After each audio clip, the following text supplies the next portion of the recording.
Okay, so ideally, you have a cloud system that's built around what's called service-oriented architecture. What is a service? Well, we know what an architecture is. That's basically how it's built. And we know oriented means it goes that way. But what's a service? Well, a service is a small independent application. What does that mean? Well, we give an example. Here we have Amazon. Let's do it in orange like I usually do. And transactions come in, and Amazon has to process them with some credit card company. So we'll do the arrow out and the arrow back. And which credit card company are we talking about today? Let's say Visa. I go, nah, you know what? Today let's have it be Discover because we can feel a little sorry for them. So they need a win. Okay. So, and again, in case anybody doesn't know, Discover is a credit card. So, what's the idea here? Well, with service-oriented architecture, fundamentally, we do this. SOA, service-oriented architecture. We design applications not as single monolithic programs, but as a set of smaller programs that run independently as modules. Now, that's a lot of words. What does that mean? You need a practical example, right? So here goes. If I want to have Amazon interact with Discover and process credit card stuff, I could do one great big application that does all of this together on one machine, right? I could do that. But in many ways it works better to break it up into tasks. So, break up credit card transaction into subtasks. Okay? So, for example, one would be sending the data, right? And what are we sending with a transaction, credit card transaction? We're sending basically the credit card number, the amount, I'll say credit card number and other information, the amount, and possibly the items involved. Right, depending on how advanced their fraud detection is. And what else? All the other information, and also the merchant, right? Whoever they're buying it from, they need that. Okay. And what am I getting back? Receiving the response, basically go or no go. Okay. So, with service-oriented architecture, instead of designing a custom interface, basically for Discover, and I say, oh, I'm Amazon, I'm going to devise an entire application that's geared around all the data that Discover needs, right? For example, sent data could potentially include a lot of data customized for Discover, right? The exact things that Discover needs to do all the stuff it's going to do. You could write it like that, but if you're going to do this, it becomes a hassle when you want to expand it to the next credit card company or the next one after that, right? Because then you're in this locked into the system where, oh, I'm going to write a custom program for every new business partner I have. Much better, service-oriented architecture model, okay? Essentially devise one standard format for the data send operation and make all the credit card companies follow it. Okay? Now, you can include some extra information if you want, right? It's possible that not every credit card company is going to use everything you send along. You could leave some of those fields blank. But this kind of model, if you make this kind of standard interface and say, here's all the stuff that goes into an Amazon credit card transaction, then much easier to extend to additional credit card companies. Okay? Because then you don't have to reinvent the wheel. You can just say, oh, we already have this interface. This is the interface you're going to use, right? And the credit card companies can have some pull in that design too. They can say, here's the things that we need. So they can be a standard thing. Now, in this particular environment, clearly Amazon is going to be dealing with fewer credit card companies than credit card companies are going to be dealing with merchants, right? Credit card companies are going to be dealing with potentially tens of thousands of different transaction partners. So the credit card companies are the ones that are really going to be pushing this standardized format. But if you think about it from Amazon's perspective, right, so this is a simple example we can understand. Amazon, similar problem.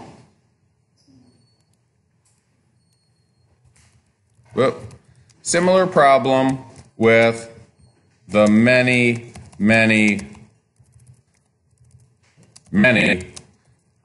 vendors selling through Amazon.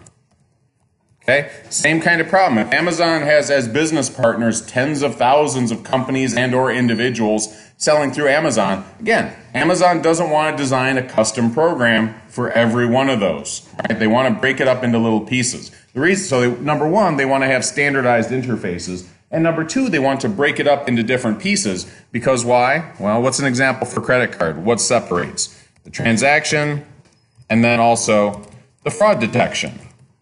Right? So Amazon doesn't want to include the transaction and the fraud detection as part of the same big program. They want to break those two apart into separate functions. So the transaction gets handled separately, the fraud detection gets handled separately.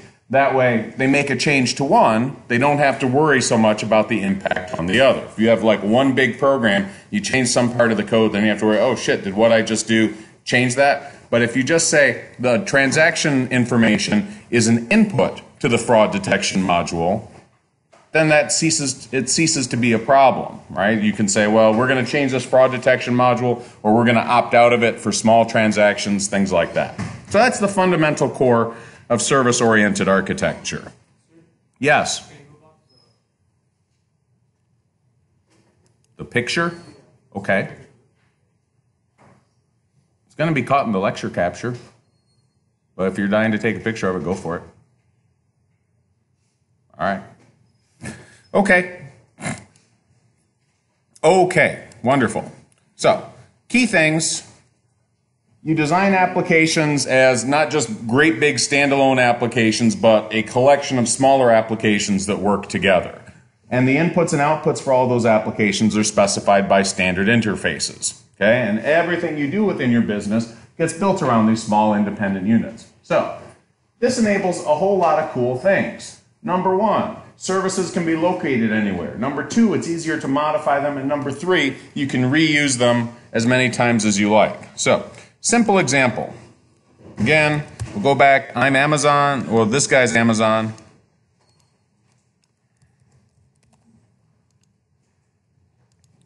And we have a vendor who's selling through Amazon. Okay, so some vendor. Now, I have a whole lot of options with what options do I have? I'm selling through Amazon, for sure. That's established at this point. Okay?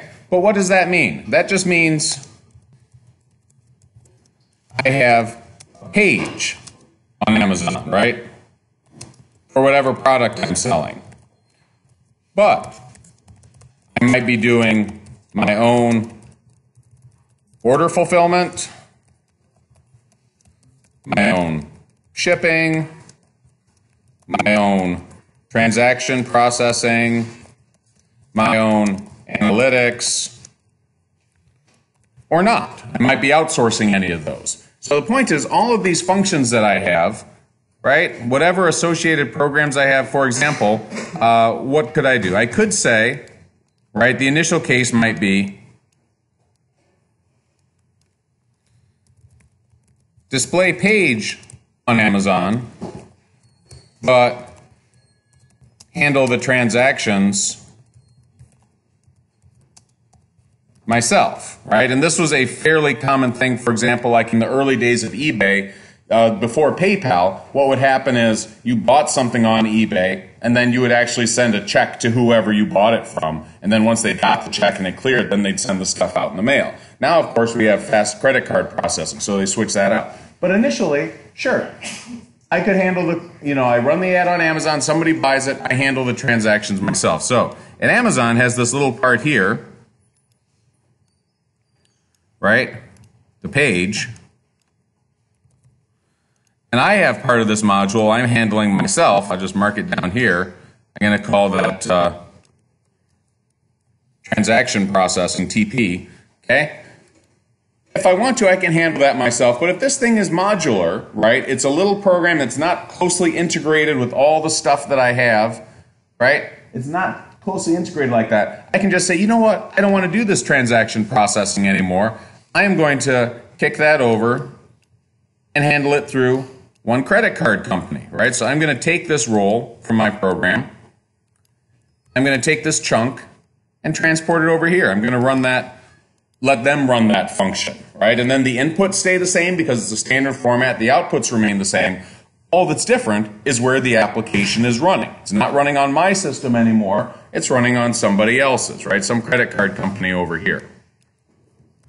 Likewise, same thing in terms of moving stuff around. Suppose I decide that Amazon's giving me a raw deal, right? I decide, oh, they're charging way too much. And instead of selling through Amazon, I decide I want to sell through eBay. So what can I do?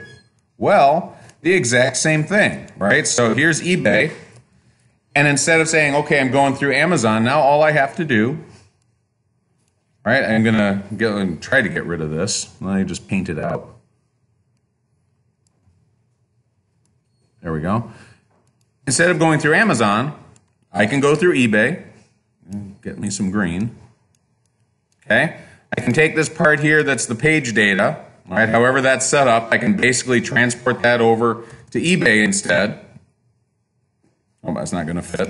Okay, and again, the transaction processing, instead of having that happen through Amazon, well, guess what I can do? I can have it get processed through eBay. So if I want to switch out vendors or use multiple vendors at the same time, maybe I want to keep Amazon but also sell through eBay, it's pretty easy to integrate all that into my system because none of the stuff that I built for my programs is specific to either Amazon or eBay or the credit card companies. I can move them wherever, okay? So again, we're skipping over a lot of technical implementation details here, of course, but that's just the idea. If your applications are built of these small modules that are just around standard inputs, standard outputs, doesn't matter what system they're hooked up to, you have all kinds of flexibility like this, okay? It's a wonderful thing. Now, service-oriented architecture and web services. Okay, what makes an application a service? Well, number one, they're modular, right? So they can be integrated anywhere. They, again, they're kind of standalone applications. They accept some standard input. They produce a standard output. Doesn't really matter what hardware they run on. I mean, of course, to an extent it does, but in principle, they can run anywhere in any system. It's just a program that it processes some kind of input in a standard way and returns the result. Okay? Typically, they're going to exchange data through networks, standardized inputs and outputs. So again, wonderful thing, if you design your applications as services, you can operate them in any system, you can reuse them in any new location regardless of the application, what the application is, who developed it, what system it's running on, where it's running on, all those kind of things. You can move around the pieces of the application however you want. Now, other thing, web services. Web services is basically a mechanism for devising the standard way of building these interfaces. Okay, so when you're designing a web service, you're going to use these kind of object description languages that we talked about. Remember a few weeks ago we talked about XML and JSON?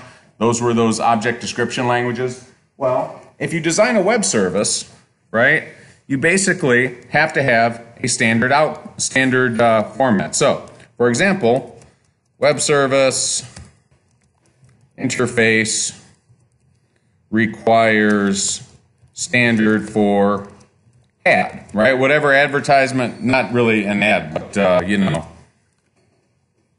let's for a product page.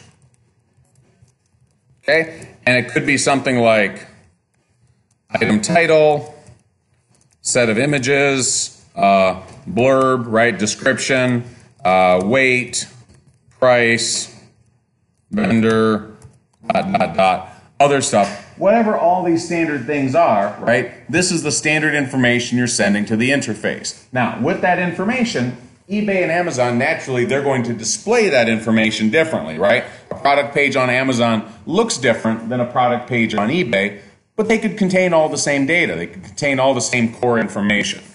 All right, but however these guys devise their web services, it's going to specify basically the structure of the object, in this case a product page. Likewise, for a credit card, right, interface would specify credit card number format, security code format. I don't know if you guys know, but you know, for Amex's, last I checked, they have a 4-digit security code. Harder to guess. What else? Year and month, name, address, all that other information. How items are described, right, in the purchased. That sort of thing, right? So all that stuff that goes into saying, here's a credit card transaction object, the web interface is going to have to specify what that object looks like. Okay. So if you're interested, a very simple web service here. Let's see if the internet is working. There's one for doing conversion. So here's W3 Schools. It's a nice site for a quick intro to a lot of languages. It's fine if you want to learn really quick something like JavaScript or SQL or Python. Python's pretty quick to learn anyway. But although they have stuff on Java, they really just scratch the surface on Java. Mention that. Anyway, so this is an example. We see here, web service example. It's for temperature conversion. So we can run it when we get to the page.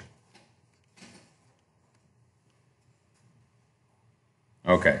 So here, they actually have it up and running. So if I want to present, oh, what's the number? Fahrenheit to Celsius. What is it out there? It's about 70. So what's that going to be in Celsius? Roughly 20-something maybe? 23? 24? Okay. That gives 21.1. Okay, so that's what the thing is. So here we have a very simple web service. It takes a number, right? That's a standard input. Whatever this number is, it accepts it. And then it returns a standard output. Ta-da! This is about the minimum level of complexity for a web service. But that's the point. Standard input, and as long as the input is correct, it'll give you something correct. But if I put in, instead of a number, if I put in, fuck you, let's see. We get the error, right? Because I'm violating the standards of the input. Okay? So there is some specification involved there. All right. So, examples, this is basically what we talked about. So once an enterprise, right, so as an enterprise, when you're your standalone organization and you say, well, I'm running all these things myself, I'm going to optimize them to run on my own systems, on my own hardware, and I'm not going to worry about transporting all of my applications out to other businesses, other clouds to run, right, because that wasn't something people were thinking about in the 90s. Businesses designed a lot of their applications basically as these big monolithic structures to run just on their systems. And so when they wanted to put them to the cloud, because their applications were like that, they weren't easily broken up, it was difficult to go to the cloud in this kind of virtualization model. Initially, they would just rent a fixed number of machines and basically try to do machine replication to make a copy of their system running in the cloud. But once the enterprise adopts service-oriented architecture and web services, then it has all these neat capabilities. Number one, it can divide its applications into components, right, because they're already little separate modules, and it can deploy many copies of them when it needs. For example, if you have a lot of credit card transactions getting processed, you can make a bunch of copies of that application when and where you need them. If you have a lot of order fulfillment going on, maybe not so many credit card operations, but for one transaction, it could involve many orders getting processed. You can run simultaneously many copies of that application. It's easy to get exactly what you need when you need it. Number two, you can transfer components to the cloud. Some of your things you might want to keep internal. For example, your analytics, you might keep that internal so it's right there in your system all the time. Your fraud detection, you might keep in your own system because, again, very important to what you're doing. But some of the other stuff, right, some of those other applications you're running that are less critical in that sense, you could run them on the cloud. So you can break them up, run certain things under your own roof, run others in the cloud, and you can even, pick different cloud services to run particular modular applications. Or you can use standardized components that are already available in the cloud. For example, suppose you are some up-and-coming vendor, you don't really have a great order fulfillment system in place. You can use one that's already there in the cloud, right? You can just say, well, I have this, I have the ad, I've designed that, and when I want to sell something, guess what? I'm just going to send that information to an order fulfillment service like, you know, through FedEx or UPS or whatever. I'm going to go through their standard interface and use what they have right there. So, for example, okay, and we'll do, you know, again, there's a lot of similarity in all these things, but hopefully the volume of cases will help out a little bit. So, this is me, and I'm a seller, okay? And this, let's see, this is Amazon. This is Salesforce. I'm going to call it SF for Salesforce. This is Chase Bank.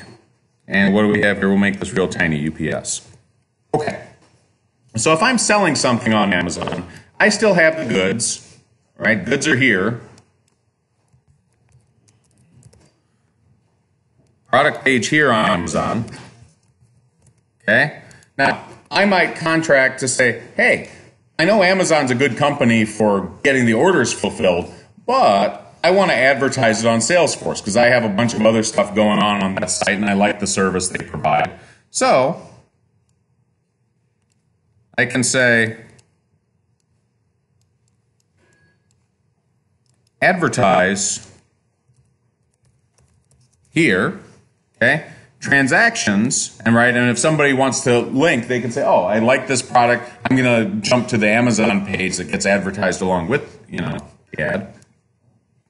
If somebody buys it, I can have the cash sent to my Chase Bank account, okay? Cash from purchases goes here, okay? Shipping, right, UPS. When somebody buys something, Amazon gets notified, oh, somebody bought this. So UPS gets notified, and then at some point, UPS sends a truck around to pick it up for me, whatever. Okay?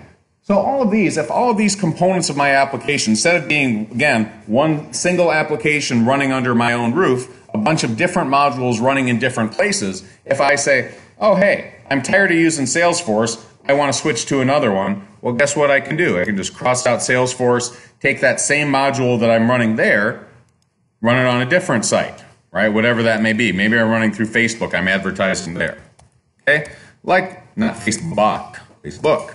Okay? Likewise, if I want to supplement UPS, right, with other shippers, right? For example, FedEx or USPS.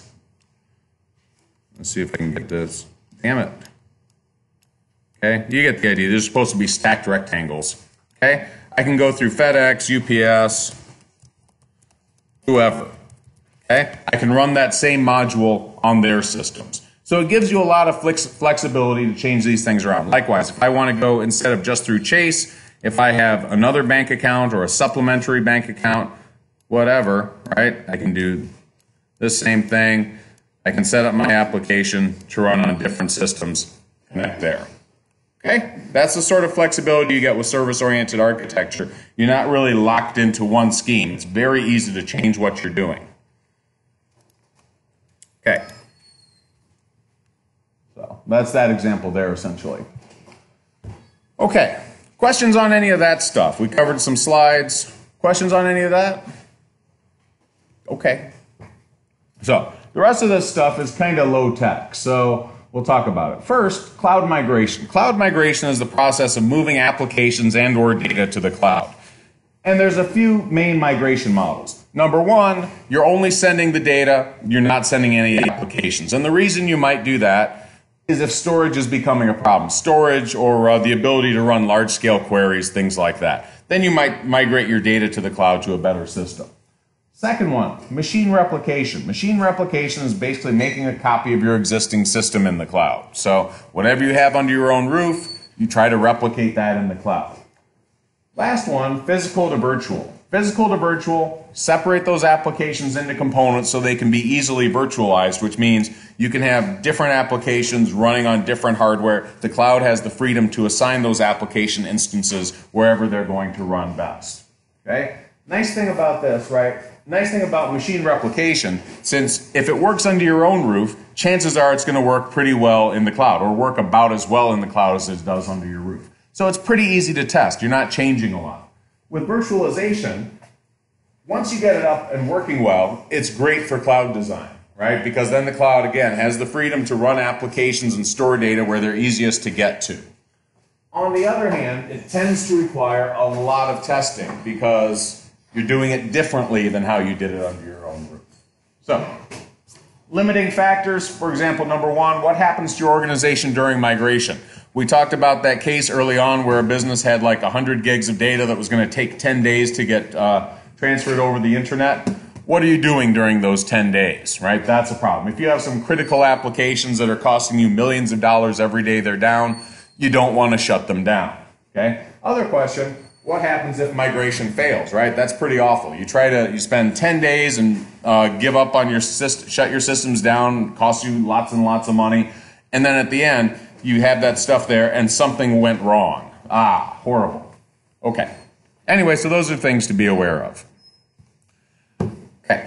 Key cloud models, right? There are basically three, and they provide different combinations of hardware and software. So they're infrastructure as a service, platform as a service, software as a service. So it's whatever AAS. And these labels are just umbrella categories. There's a lot of variation in between them. For example, you don't really control what kind of hardware you're going to get. I mean, you can push for a specific, something close to it, but you're not going to be able to like get a particular machine type unless that's one they already have. And the other is, the set of applications. For example, if you get software as a service, that means you show up and use the applications, but then you're limited to what's there. So these are just umbrella categories. So I'm going to draw them out, and then we'll talk. So the first one,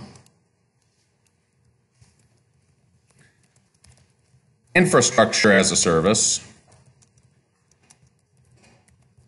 means you get only hardware. No operating system, no database management system, no other apps, okay? So one of the phrases you might hear about this is bare metal servers, right? You get the servers and nothing else, okay? So that's pretty easy to understand. We'll bring in the next one. Platform as a service. You know what, I'm going to bring this down a little bit. It works better if I bring it down. There we go.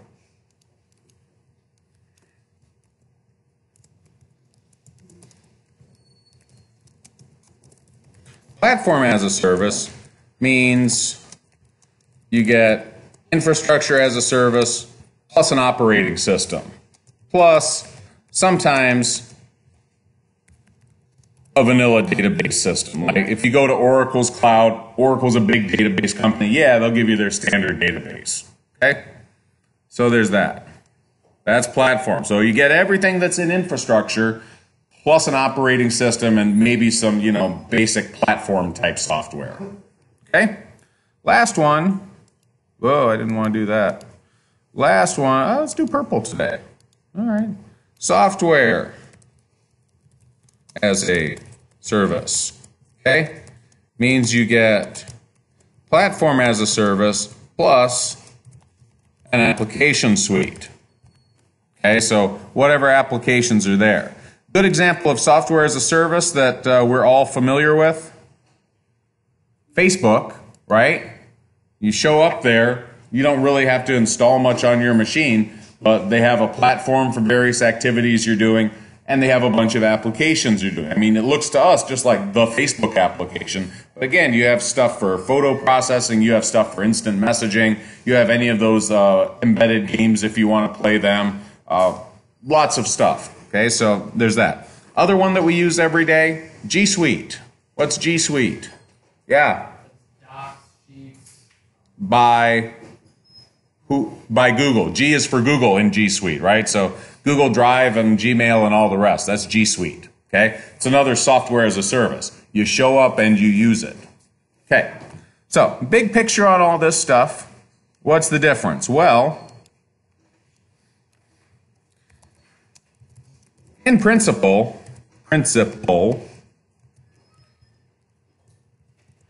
IAS by cost, infrastructure as a service should cost less than platform as a service should cost less than software as a service. For some reason, right, it doesn't always work out that way, depends on what you're doing. Obviously, things like G Suite and Facebook are free, but to the extent that you're getting extra stuff with these, generally you can expect to pay more. Yeah?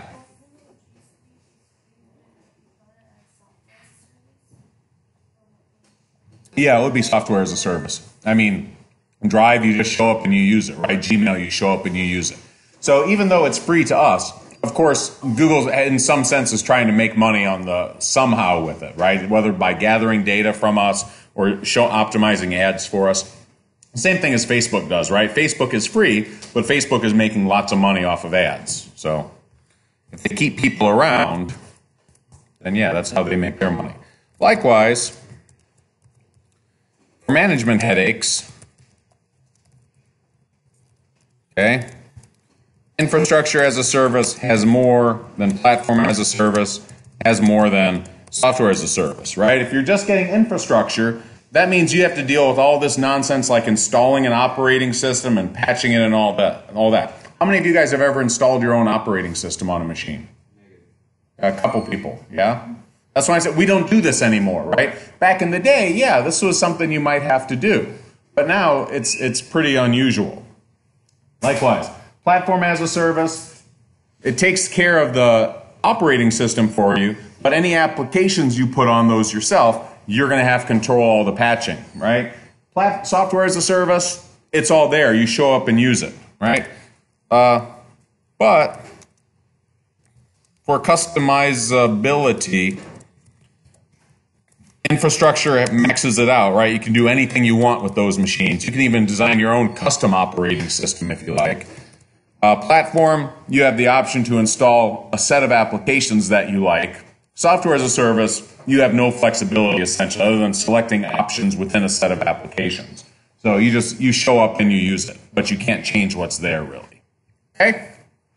So that's the difference between those three models. The rest of it's all that same stuff repeated on the slide, so we'll briefly go through that. Okay.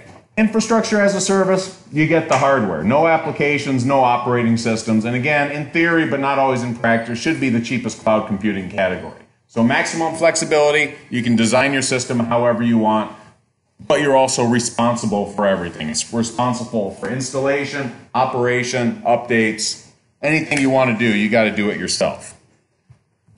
Platform as a service, you get a complete platform for deploying applications. Basically, you get a solid base operating system and maybe some basic applications that you can deploy applications on top of. Okay? So you get hardware, you get an operating system, you may get some pretty generic supporting applications. Relative to infrastructure as a service, you have less control, right? Because you got to go with the operating system and the platform that's there. But there's also less concern, right? You can't do that much, but the stuff that you can't do is already done, so you don't have to do it yourself. Okay? Which means your IT department, they can focus on developing and deploying applications. They don't have to worry about designing the platform itself. Software as a service, you get the application delivered over the web, right? Stuff like Microsoft Office 365, G Suite, Salesforce, right, is for customer relationship management. You basically don't have any real control. The applications that are there, I mean, there's not much you can do about that. But you don't have any real concern either. You don't have to design them. You don't have to update them. It's just, if that set of applications is good for you, you keep on using them. If not, you try to find another place. So, very easy to manage. You don't have to develop applications. Just use them. Imagine if every business on earth had to write its own spreadsheet software, right? That would be a big hassle. Wouldn't want to do that. Other stuff, you can start using it immediately, right? There's no lag in, oh, we have to install the operating systems and verify that everything's running the way it's supposed to and then put applications on top of that. No, you just show up and use it, okay? Downside, can only use what's there. Okay. So those are those three, right? And obviously you should know what they are. And this is an excellent example, right? When I say you have this, not that kind of questions. Here you have three things. They're all different kinds of cloud services. You should know how they're different, right? Because they're different in various ways. Okay.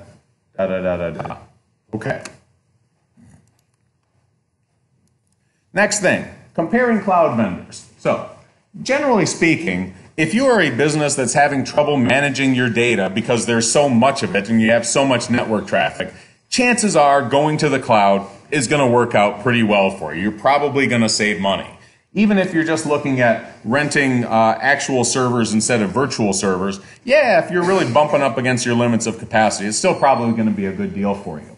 But here's the problem. Comparing cloud vendors, it is a surprisingly difficult thing. Number one, businesses often, if you're a big business, they do a lot of basically due diligence in various ways or cover your ass kind of things. So if you're like a small operation, right, if you're a little restaurant and you're just the dude in charge of it and you want to run some stuff on Facebook, there's nobody there to tell you no. But if you're in a big corporation, you have responsibility to shareholders and you have layers of management to go through, and even seemingly easy decisions can often be, have to jump through a lot of hoops and layers of approval. Second thing, it's often difficult to learn about differences in cloud systems without actually using them because, number one, you hear word of mouth, right, from different organizations. They say, oh, we tried this and it didn't work out so well, or we tried this and it worked out great. Well, you're not that exact same organization, so maybe it's going to apply to you, maybe not. Other thing, simple sampling error. Intermittent problems tend to be wrongly weighted. So here we'll have some intuitive statistics here. Suppose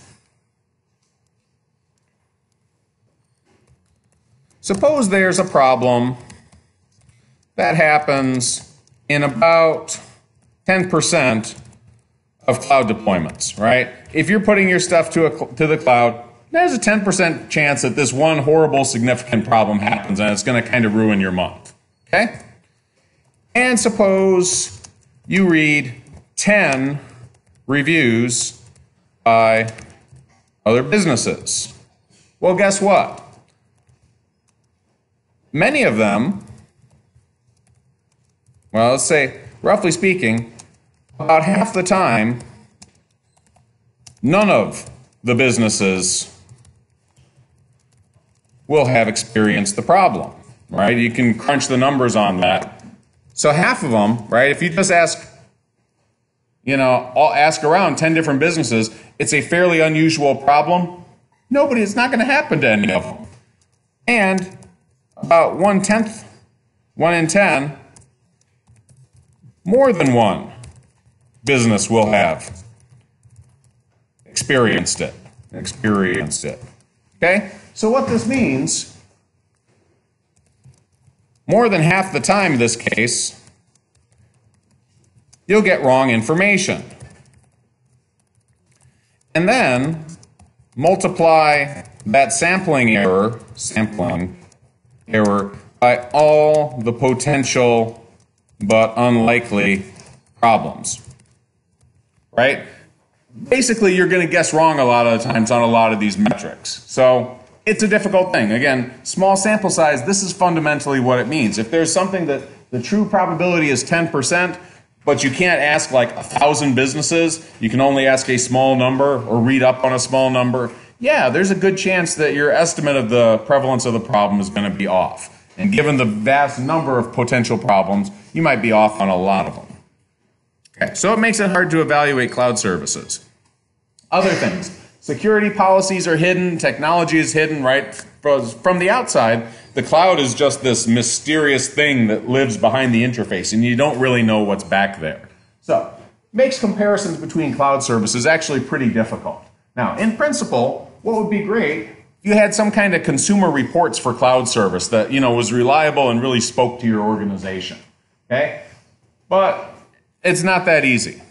So we'll talk about, so the first thing, what people can understand right off the bat as a point of comparison, though, is cost. And there's two main flavors. Usage-based, you reserve specific machines and you pay for them, but you have exclusive use during the time. Okay? Or the other is, usage-based is you pay for the work your applications actually do and the data you store, and then you're actually co-located with other users. In the time-based system, generally you reserve specific machines and you have exclusive use of them over that interval. Quick insight into real-world pricing and service options. I'm going to show this. Oop. Let's see if we can get some Azure up here. Azure is Microsoft's cloud, which has lately been starting to catch up with Amazon. So there's a bunch of stuff. You can see general purpose, memory intensive, compute intensive, blah, optimized compute, memory intensive, blah, blah, blah, memory. There's a lot of options, and that's just one flavor, okay? But you want to see how crazy it can really get. Amazon, okay? Here, they have a whole bunch of services. Start with compute, storage, database, migration. Those are their big ones. So EC2, but a bunch of different flavors within compute, and a bunch of different flavors within storage, and a bunch of different options for migration, and a bunch of different options for databases. You even go to just one of these. Let's go to the big one, the original EC2.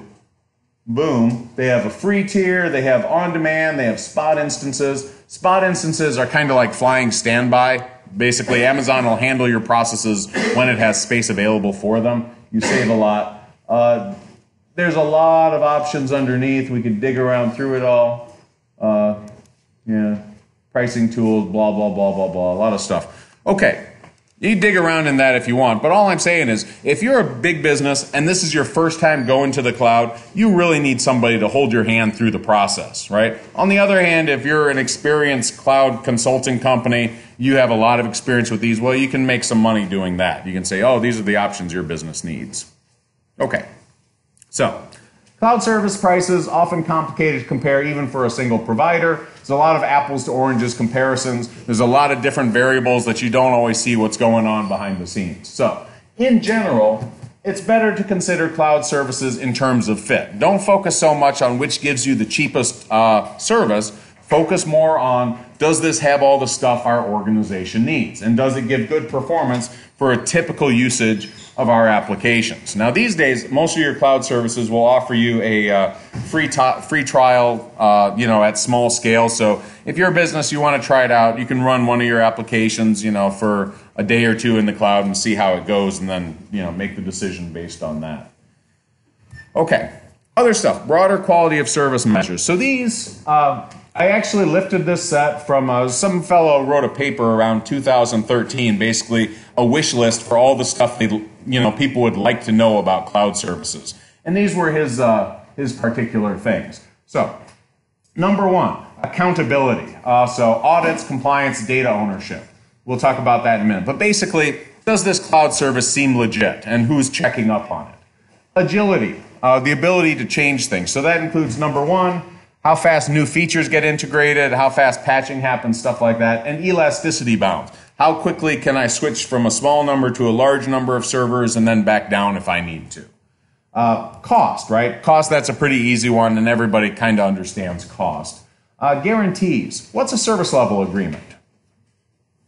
What does it sound like it would be? Yes? Guarantee, saying we can guarantee that you will get these services from us, and if that doesn't happen, then we will compensate you in some form. What would be a one-word equivalent for that concept? What's that? Promise, I'll accept that. What's a more business-oriented equivalent for promise? What do we call it when one business makes a promise to another business and they shake hands on it and they say, we'll do this?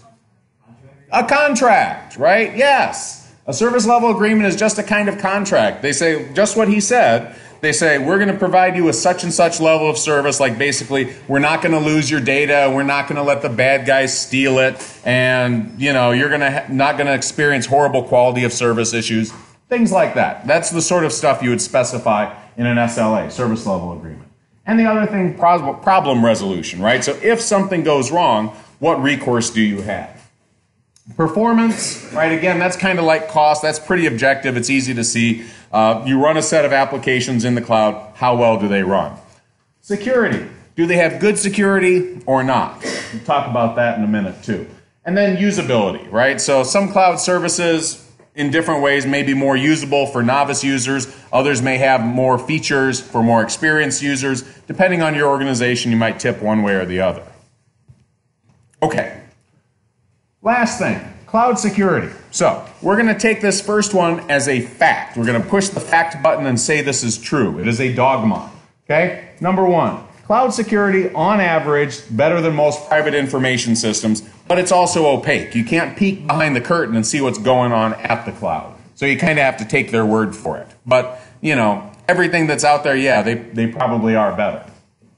On the other hand, cloud operations, they're not invulnerable against security threats, right? We had like the iCloud hacks, there have been other things too over the years. So, in general, there's a reduced risk of security problems. If you take your data and put it in the cloud, it's probably safer there than it is under your own roof, but it's hard to figure out exactly what the risk reduction is. So, also there's some cloud-specific concerns. So, number one, data leakage, right? If the data is under your own roof, you'll eventually have the network data going on where you can see, oh, somebody's stealing this data out from under us. If it's going on in the cloud, well, yeah, you hope they catch it, but it's, you know, you don't have control over that. Number two, improper cloud configuration. So cloud is pretty much onto this, but I'm going to draw a picture of it anyway. The idea for this, with co-tenancy,